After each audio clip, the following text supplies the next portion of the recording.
Analyse de la nouvelle lune du 30 mai 2022 à 13h30, heure de Paris. Bonjour à tous, nous voici réunis pour l'analyse astrologique de la nouvelle lune dans le signe des Gémeaux. Alors après toutes les énergies plutôt lourdes que nous venons de traverser après ce cycle d'éclipses, et je sais combien elles ont pu être difficiles pour pas mal d'entre nous, nous aspirons tout naturellement à davantage de légèreté. Alors ça tombe plutôt bien puisque les énergies Gémeaux pourraient nous donner l'envie nécessaire de nous ouvrir à davantage de nouveautés, davantage de communication et d'un besoin plus grand de nous mouvoir.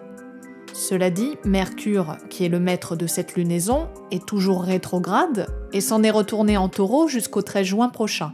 Donc nous devrons prendre le temps de réviser de façon concrète certaines valeurs avant de pouvoir nous élancer de façon sûre.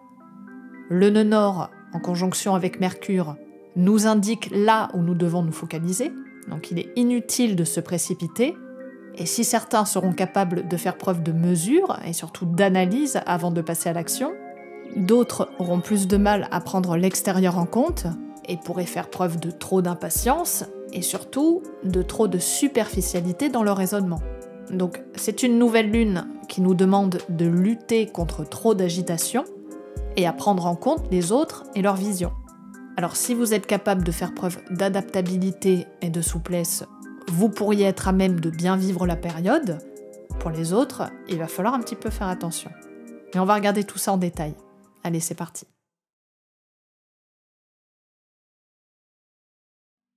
Cette nouvelle lune se formera sur le 9e degré 03 des Gémeaux qui nous dit « Un avion effectue un piqué ». La dominante est l'aptitude supérieure à défier la nature et jouer avec le danger. Rudyard nous parle ici de gravitation. La seule façon de pouvoir défier cette force ne peut se faire que par le prisme intellectuel et notre faculté à pouvoir dépasser les limites de notre matérialité et de tout ce qui nous rattache à la Terre. Alors bien évidemment, si l'on retranscrit ce degré symbolique à quelque chose de plus tangible, nous pourrions le voir comme une invitation à aller au-delà des contraintes, des limitations sociétales, voire de nos propres limites internes. Il y a une notion de prise de risque dans ce degré, comme si nous nous sentions poussés à la finalisation de quelque chose qui nous plombe et qui se doit d'être tenté. Alors ici, rien ne nous promet de réussir notre coup, mais le jeu n'en vaut-il pas la chandelle ? Dans le signe des Gémeaux, la Lune est avide, ce qui la pousse à chercher en permanence à nourrir son besoin de nouveauté, et ce de façon constante. N'oublions pas que les Gémeaux sont mutables, d'où ce besoin de rechercher toute situation imprévisible lui permettant de s'adapter de façon spontanée. Ici, la Lune n'est pas comme le Scorpion qui cherche en permanence l'intensité, au contraire, elle se plaît à satisfaire son besoin de légèreté et d'amusement, quitte à rester dans une certaine superficialité et parfois même une certaine immaturité, car n'oublions pas que l'énergie gémellaire représente en quelque sorte l'adolescent du zodiaque. Ce qui l'intéresse avant tout, c'est de pouvoir explorer, alors que ce soit de façon objective ou plus intérieure, dans le vaste champ de la diversité.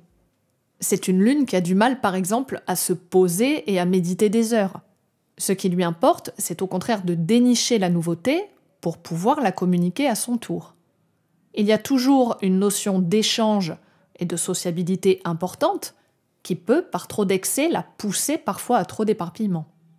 On peut noter une certaine polyvalence, que ce soit d'ordre intellectuel, voire manuel. On pourrait avoir envie de faire des choses de ses mains. La manipulation avec les Gémeaux nous y invite, que ce soit au concret comme au figuré. Il y a donc beaucoup d'effervescence, d'agitation. On peut s'adapter plus facilement à ce qui vient avec davantage d'optimisme, voire parfois un brin d'irréalisme. Donc, sachant tempérer quelques ardeurs et surtout canaliser une certaine tendance à partir dans tous les sens.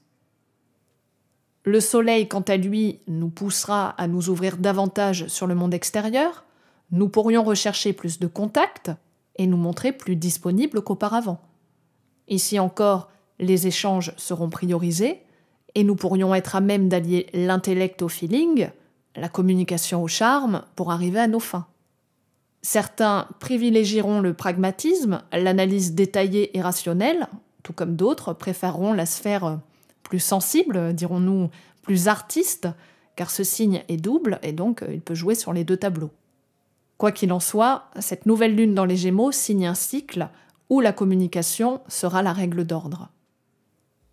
Dans cette carte, les deux luminaires se trouvent en maison 10 et non loin de la cuspide du milieu du ciel. Collectivement, cette maison représente le pouvoir politique et l'exécutif, donc cet aspect pourrait nous indiquer pas mal de mouvements et de communication en lien avec ces domaines. Comme les législatives se passent 2 jours avant la prochaine pleine lune, soit le 12 juin, nous pourrions assister à pas mal de mouvements et d'agitations en lien avec cet événement. Ici, les luminaires dominent clairement le thème dans son ensemble, ce qui insinue l'importance du débat politique à ce moment-là.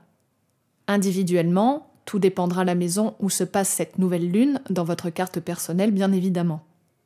Cette conjonction solilunaire ne fait quasiment pas d'aspect avec le reste de la carte, mis à part un T carré qu'elle forme entre la part de fortune et l'ascendant en Vierge d'un côté, et Junon sur le descendant en Poisson de l'autre. Il y a comme qui dirait une tension qui pourrait s'opérer au sein même de la sphère politique, voire de certains partis, où les points de vue concernant de nouveaux modes d'action pourraient accentuer la dissension, voire certaines incompréhensions. De quelque façon que ce soit, il risque d'y avoir beaucoup d'agitation et une redistribution des cartes qui demandera plus de souplesse et d'adaptation. Junon dans les Poissons pourrait indiquer une sorte d'idéalisation dans ses partenariats, ses engagements avec d'autres. Ici, en maison 7, qui représente entre autres les ennemis déclarés, on pourrait faire le lien avec la NUP, ou la NUPES, qui pourrait installer une certaine obligation de cohabitation, ou du moins à prendre en compte une vision politique différente de celle de l'exécutif. Au carré croissant à la nouvelle lune, on peut tout à fait imaginer certaines tensions dans les échanges et la communication officielle. Alors peut-être que certains conflits d'ego pourraient accentuer la difficulté à se faire bien comprendre ou à commettre certaines bourdes. Individuellement, nous pourrions ressentir une certaine tension entre notre besoin d'unité et notre individualité d'agir comme nous le voudrions. Un peu comme si nous étions tiraillés avec certains engagements, nous faisant craindre de perdre une certaine liberté. Nous pourrions devoir trancher entre certaines convictions qui nous sont propres et celles qui nous engagent avec d'autres. L'opposition avec l'ascendant et la part de fortune dans la Vierge nous demande à réviser de façon plus rationnelle certains engagements, quitte à pinailler sur certains détails avant de nous y dévouer totalement. Nous voyons bien que ce T carré se forme dans des signes mutables, ce qui signifie notre devoir d'adaptation. À ce moment-là, il n'est pas question d'initier quelque chose de façon individualiste, mais plutôt de trouver, dans ce qui se propose à nous, la meilleure manière de pouvoir nous y accorder. Plus nous serons capables de chercher une certaine conciliation en nous ouvrant à davantage de possibilités, en osant prendre le risque de la nouveauté, plus nous pourrons nous unir solidement dans l'ouverture de nouvelles voies et respectueuses de chacun.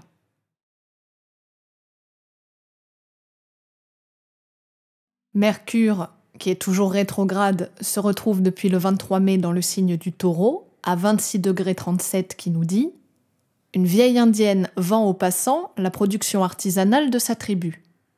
Il est question ici d'une adaptation paisible aux besoins collectifs. » Symboliquement, la vieille indienne représente la conscience sage, celle qui, à l'aube du troisième âge, prend acte de son unicité, tout comme celle de chaque individu de sa tribu.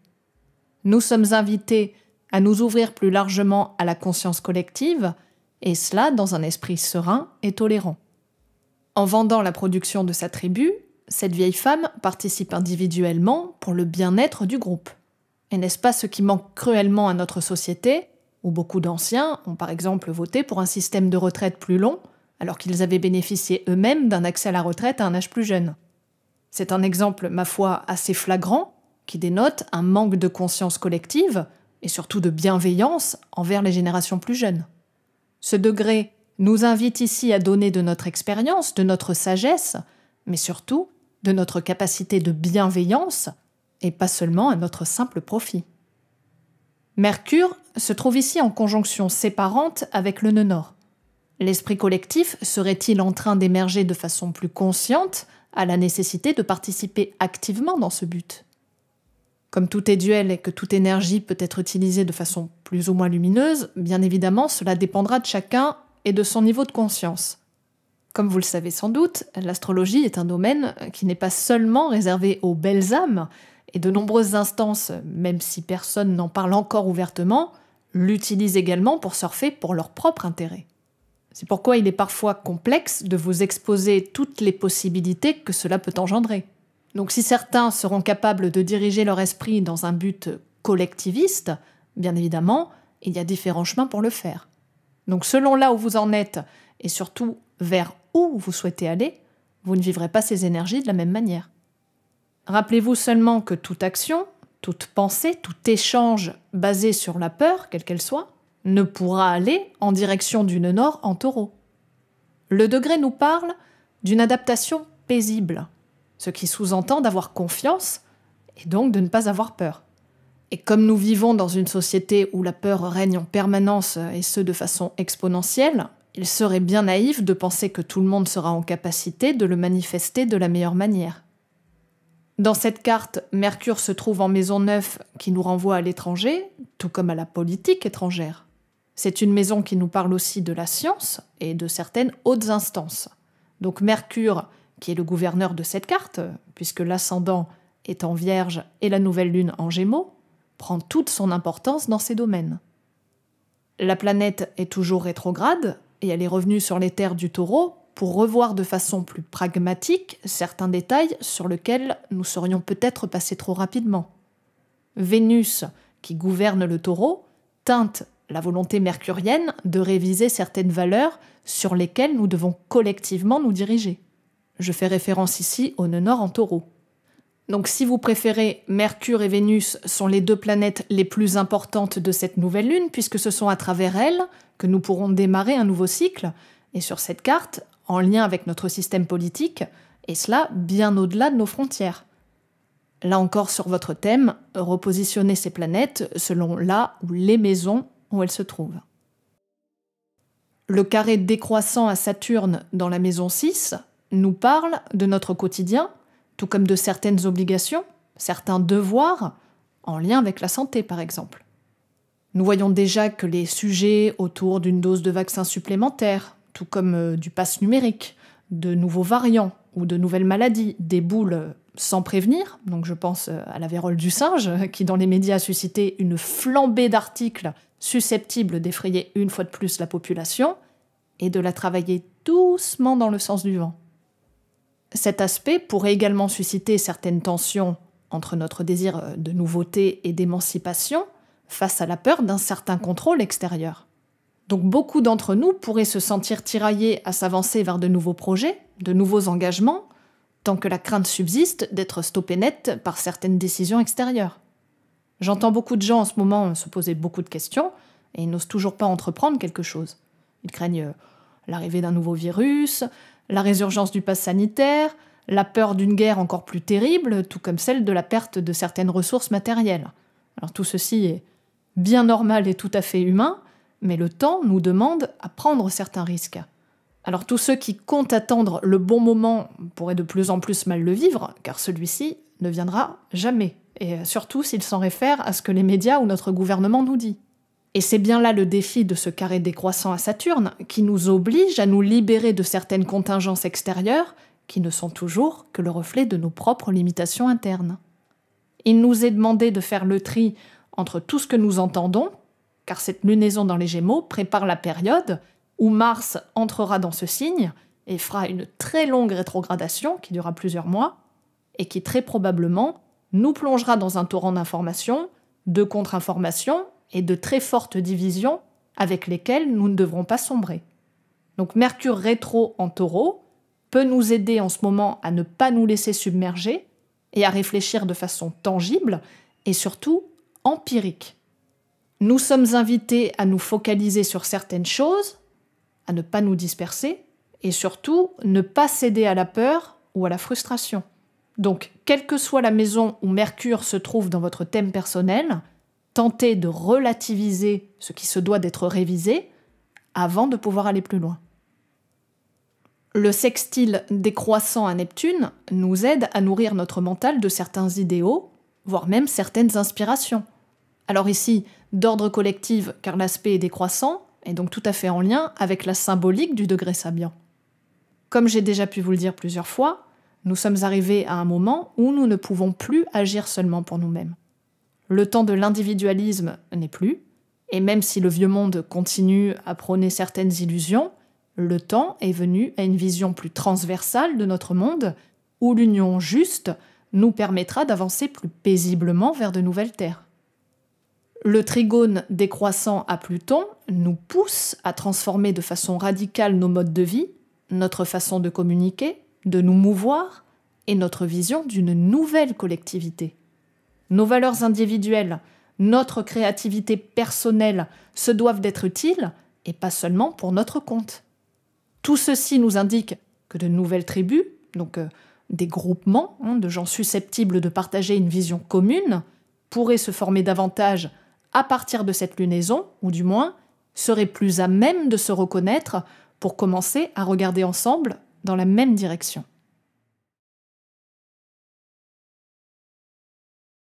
Vénus, qui est entrée dans le signe du Taureau 2 jours avant, soit le 28 mai, se trouve sur le 2e degré 11 qui nous dit « Un escalier naturel conduit à un parterre de trèfles en fleurs ». La dominante est l'expansion graduelle de la conscience individuelle à la suite d'une expérience fertile. Il y a clairement l'invitation à une certaine lenteur, car comme tout procédé de floraison, il faut y mettre de la patience et beaucoup de diligence. Ce degré nous parle également d'humilité et d'une certaine propension à accepter l'évolution naturelle de nos valeurs. Dans le contexte dans lequel nous baignons tous, nous sommes testés sur la revalorisation d'un certain art de vivre, plus en accord avec le rythme naturel du monde et de ses cycles. Nous devons nous re-questionner sur ce qui nous tient à cœur, que ce soit nos relations, nos possessions, ce qui prend du sens pour nous, en acceptant la notion de temps et surtout de durabilité. N'oublions pas que le taureau n'est pas du genre à réagir au quart de tour, il lui faut se mobiliser, chercher en lui-même ce qui vaut la peine d'être concrètement manifesté pour l'inscrire dans la durabilité. Donc ici encore, nous sommes collectivement, tout comme individuellement, appelés à revisiter nos valeurs profondes. Dans cette carte, la planète est plutôt bien aspectée puisqu'elle forme beaucoup d'aspects fluides. En maison 9, elle aussi, ces valeurs peuvent recouvrir des aspects davantage philosophiques, spirituels, et en lien avec une conscience plus large que nos valeurs traditionnelles. Collectivement, cet aspect pourrait souligner cette volonté d'union par-delà les frontières. C'est comme si nous n'avions plus d'autre choix que d'accepter une certaine globalisation de certaines valeurs, et notamment en rapport avec les ressources, l'argent, voire de certaines valeurs culturelles. Alors bien évidemment, comme dans tout, il y a du bon et du mauvais à cela. Donc si nous nous arrêtons sur l'aspect écologique de notre monde, il est évident qu'une prise de conscience mondiale se doit d'être faite, car nous vivons tous et toutes sur la même planète. Cependant, nous pouvons également remarquer certaines dérives qui pourraient, à long terme, uniformiser certaines différences au prix d'une union pas toujours bien heureuse. Car la véritable union se doit d'être nourrie de différences. Il pourrait donc y avoir une certaine propension à aller trop loin, et c'est bien pour cela que Mercure rétrograde pourrait nous aider à ne pas nous précipiter dans ces changements de paradigme, et que nous nous devons de regarder très consciencieusement chaque détail pour éviter de nous sentir dépassés par certaines finalités. Dans tous les cas, Vénus en Taureau est tout à fait capable de sentir au fond d'elle-même ce qui lui semble bon et juste, et surtout de prendre le temps avant de s'engager. Donc nous pourrions utiliser nos sens avec davantage de précision, davantage de finesse, car c'est à travers notre rapport au corps, à la terre, à une certaine appréciation des sens, que nous pourrons nous ajuster au mieux et à toutes les belles potentialités que la carte nous offre. Le carré décroissant à Pluton, qui est le seul aspect, on va dire, dur sur Vénus, pourrait nous indiquer une certaine tendance à mettre parfois trop de volonté, ou à l'inverse, trop de méfiance dans ce processus de transformation. Alors bien évidemment, cela dépendra de chacun, mais d'un point de vue collectif, cet aspect pourrait nous indiquer que ces changements de valeur seraient plus ou moins imposés, et donc pas forcément toujours bien vécus ni compris. Donc toutes ces énergies nous montrent ce besoin de changement, mais il n'est pas encore tout à fait le temps d'aller trop vite, et surtout de rester en surface. Donc nous pouvons ressentir ces énergies très volatiles qui nous poussent parfois à trop nous éparpiller, mais nous ne devons pas oublier que chaque transformation se doit d'être réalisée dans un timing plus grand que celui de notre simple volonté. Et c'est bien là toute la problématique de cette nouvelle lune qui pourrait susciter chez bon nombre d'entre nous quelques bévues. Donc gardons en tête la célèbre maxime « Patience et longueur de temps font plus que force ni que rage ».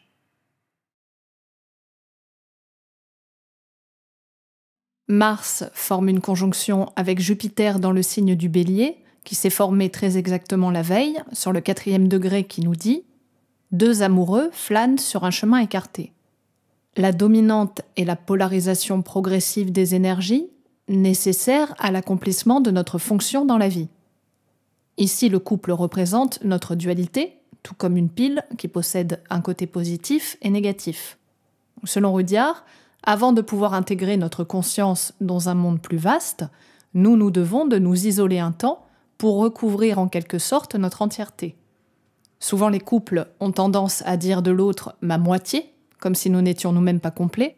Cela étant bien évidemment faux, toute relation, qu'elle soit amoureuse ou en lien à quelque chose d'extérieur à elle-même, se doit d'être vécue dans la conscience de sa propre complétude, au risque de certaines déconvenues. Nous pourrions alors demander à l'autre de remplir un espace qui ne lui appartient pas, et surtout qui existe déjà.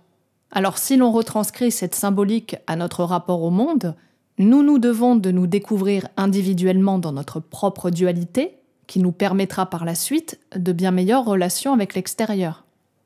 L'union de ces deux planètes pourra bien évidemment donner beaucoup de fougue et de dynamisme dans nos actions. Mars, dans le Bélier, est au top de ses énergies, donc jumelé à Jupiter qui augmente tout ce qu'il touche, voyez ce que ça peut donner. Individuellement, cette conjonction pourrait vous donner un sérieux coup de boost pour faire avancer vos projets, et certains pourraient ruer dans les brancards au risque d'en offusquer d'autres. Il peut bien évidemment y avoir un certain côté belliqueux, un côté pousse-toi là que je m'y mette, donc en fonction du thème de chacun, faites attention à une certaine brusquerie, puisqu'il est difficile avec cet aspect de savoir doser correctement ses énergies. N'oublions pas que le Bélier est un signe individualiste, donc les actions le seront davantage. Collectivement, cela pourrait nous indiquer pas mal de prises de bec suite à certaines initiatives solitaires. On peut se sentir tellement confiant, tellement enthousiaste, que nous pourrions croire à tort que cela passera crème, voire que tout peut être permis.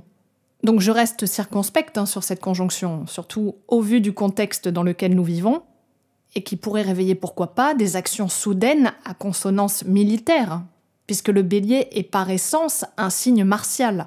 Donc restons prudents, et surtout, évitons de nous lancer dans des invectives que nous pourrions regretter. La maison 8 est la maison des crises, des actions en lien avec le plan financier, le pouvoir, la sexualité, donc tout ceci sera forcément mis en avant.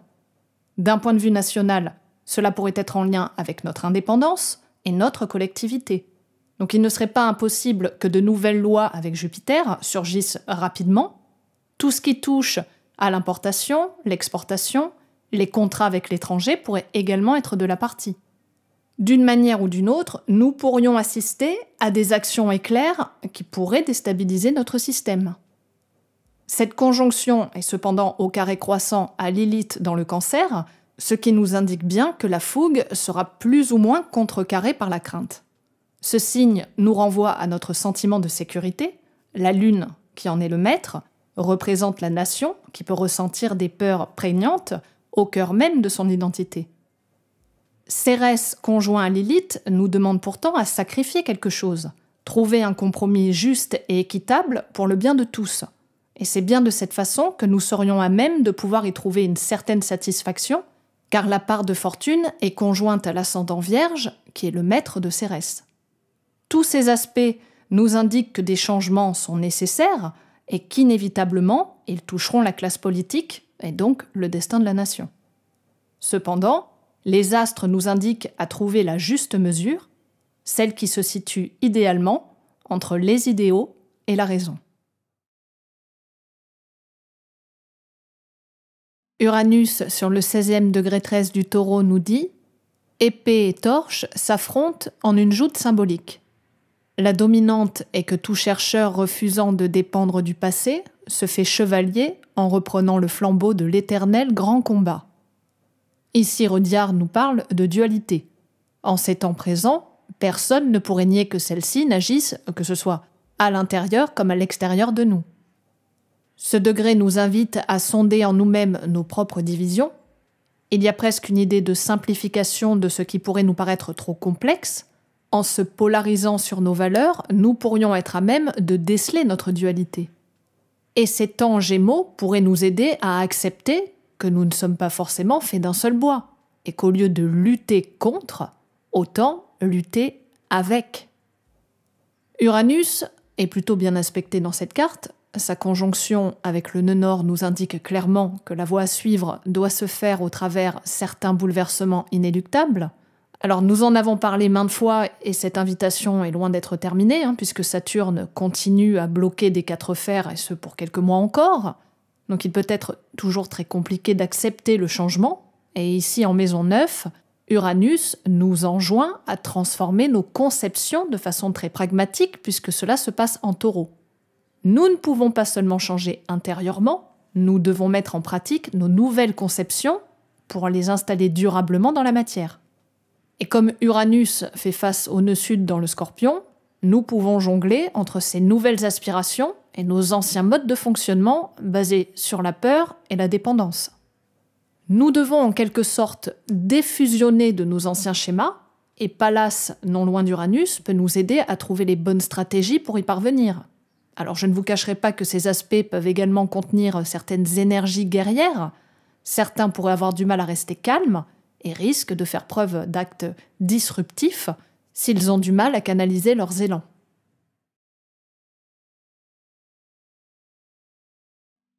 Neptune, sur le 25e degré 13 des Poissons, nous dit « Contemplant le mince croissant de lune au crépuscule, chacun comprend que l'heure est venue de mener à bien ses projets.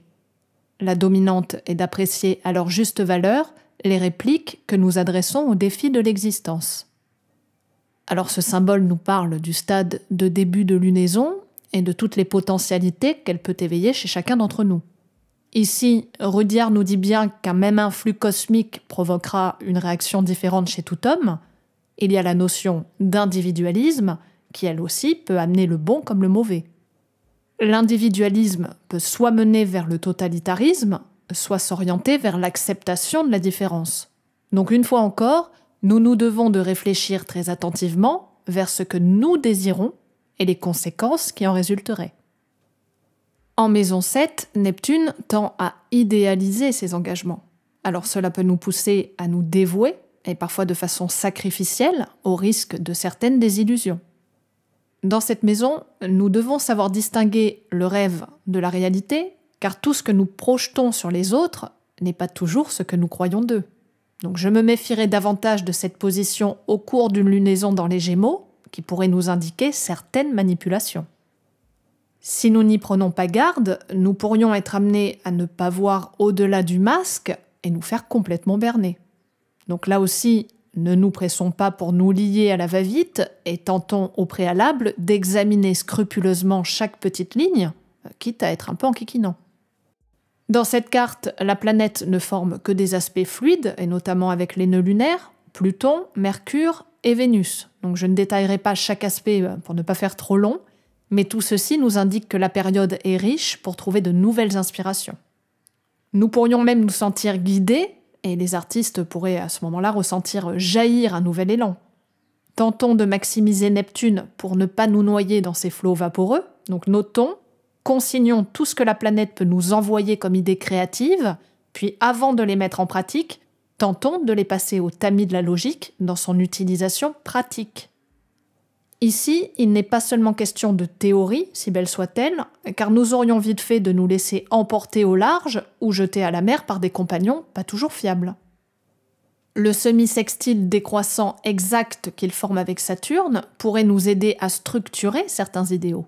Alors là aussi, l'aspect nous invite à regarder au-delà de notre ego et à ne pas négliger la portée symbolique de nos élans. Donc si vous vous sentez appelé à ce moment-là à vous unir avec d'autres personnes, n'oubliez pas de sonder ce que vous en attendez. Si, au travers d'un engagement, c'est uniquement une satisfaction d'ordre personnel, ou à l'inverse, cela dépend, il n'en résultera rien de bon. Les nouveaux engagements que nous devons développer se doivent de respecter l'individualité de chacun. Alors, c'est un très bon moment pour comprendre les motivations réelles qui se cachent parfois même derrière les plus belles unions.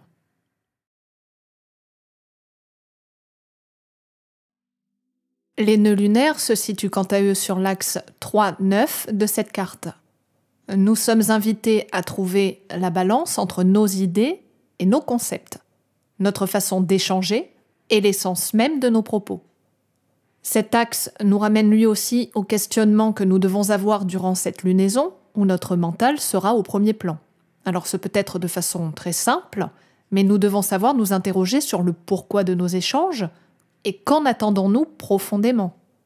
Il y a également l'idée de nous ouvrir davantage sur l'extérieur et sur des concepts, des visions que nous n'aurions jusque-là pas osé aborder, alors soit par manque de curiosité, de tolérance, ou soit par manque de confiance, croyant que nous ne serions pas capables d'apprendre de nouvelles choses. Il y a ici l'idée d'apprentissage avec cet axe. Alors pourquoi ne pas apprendre une nouvelle langue, découvrir une culture ou un savoir-faire bien loin de nos modes de vie? Une très grande partie de la population préfère se replier sur elle-même et rejette ce qui lui semble étranger. Si nous restons dans la méfiance en Scorpion, nous risquons très probablement d'alimenter la lune noire en Cancer, qui peut nous pousser à développer nos craintes vis-à-vis de la sécurité. Donc de quelles frontières avons-nous parfois tant de peine à repousser? Croyons-nous seulement qu'il suffit de poser des jalons pour éviter la transformation? Ici, nous devons plutôt accepter d'ouvrir, alors ne serait-ce qu'une fenêtre sur l'extérieur, et oser nous affranchir des carcans mentaux dans lesquels nous étouffons. Le Taureau nous invite à prendre le temps pour accepter de sortir de notre précaré. Au-delà de l'enclos se trouvent d'autres vers pâturages, d'autres taureaux, prêts à partager leurs prés et leurs différentes variétés. Donc l'invitation de cette nouvelle lune nous demande à ne pas nous disperser, ce que les Gémeaux peuvent avoir tendance à faire, mais à voir plus grand et approfondir notre vision du monde. Et c'est cela qui fera toute la différence et nous permettra surtout d'avoir une vision à long terme, ce qui est toujours plus rassurant que de s'agiter dans tous les sens.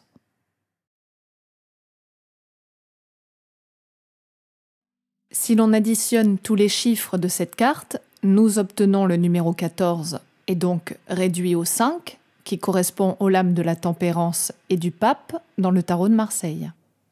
Le 5 est un chiffre dont les énergies se rapprochent ostensiblement des Gémeaux, puisqu'il nous parle de changement, de liberté, voire d'un certain optimisme dans sa façon d'aborder le monde. Un besoin irrépressible d'expérience se fait jour, et il nous faut expérimenter, découvrir, quitte à nous disperser parfois, car il n'est pas toujours aisé pour le 5 de savoir précisément où se trouve sa voie. C'est comme un passage obligé avant de pouvoir aller plus avant. Donc nous nous devons de nous ouvrir à l'extérieur et de nous confronter à la diversité. Nous pouvons croire parfois à tort que l'herbe est toujours plus verte ailleurs, et tant que nous n'accepterons pas de nous arrêter sur nos véritables besoins, nous pourrions avoir du mal à choisir et à décider de faire pousser concrètement quelque chose. La tempérance nous invite à trouver l'équilibre et la juste mesure. Sur cette carte, nous voyons bien que ce personnage ailé joue à transvaser du liquide, qui pourrait symboliser nos différents flux, comme nos émotions, nos pensées, nos croyances, bref, tout ce qui s'écoule à travers nous. Ces deux jarres pourraient représenter la dualité entre notre intériorité et notre extériorité. N'oublions pas que cette lame se trouve juste après l'arcane sans nom, qui symbolise la mort de quelque chose, donc cette étape se positionne juste après, et nous pouvons très justement nous sentir encore fébriles et pas tout à fait en mesure de pouvoir agir avec sagesse. Après tout travail de deuil, nous devons passer par certaines étapes, et même si parfois nous voulons aller trop vite, il faut savoir accepter le processus. Donc cette lame corrobore l'invitation de cette nouvelle lune à temporiser quelques excès, alors qu'ils soient d'ordre émotionnel ou plus concret. Plus nous serons capables d'aller voir en nous ce qui semble s'opposer, plus nous pourrons les équilibrer, les unifier, et donc il en sera de même avec nos supposés adversaires extérieurs. Le pape fait référence au lien entre la terre et le ciel. Il est donc comme le dépositaire de l'esprit dans la matière. Cette lame peut faire référence à l'enseignant, celui qui par sa grande sagesse est susceptible de transmettre un message venant d'espaces plus subtils. On peut également voir avec cette carte l'utilité de se joindre à un groupe ou à toute autre forme d'enseignement. La foi, la confiance que nous serions susceptibles d'obtenir en nous ouvrant à plus grand que nous, pourrait nous permettre d'obtenir le soutien dont nous aurions besoin. Le pape pourrait tout à fait représenter la maison 9 en astrologie, où se situe Mercure, le gouverneur de cette nouvelle lune, tout comme le nœud nord en Taureau. La spiritualité, quelle qu'elle soit, a toujours besoin d'un bon fertilisant pour pouvoir s'épanouir. Donc il ne suffit pas de rester collé au plafond ou de penser à tort que les besoins matériels nous en éloigneraient. Nous devons au contraire capitaliser notre dualité. Nous sommes tous des êtres de chair, et c'est à travers elle que nous pourrions manifester l'esprit, autant à l'intérieur, tout comme à l'extérieur. Et voilà pour cette analyse qui, je l'espère, vous permettra de trouver le bon équilibre. Je vous remercie pour votre écoute et pour tous vos messages. Alors n'hésitez pas à me dire dans l'espace commentaire comment vous vivez la période. Et puis si vous avez des questions, ma foi, lancez-vous. Si vous souhaitez une consultation, je vous invite à aller visiter mon site. Je vous souhaite pour ma part à tous et toutes une très belle nouvelle lune. Et je vous dis à très bientôt pour de nouvelles aventures astrologiques.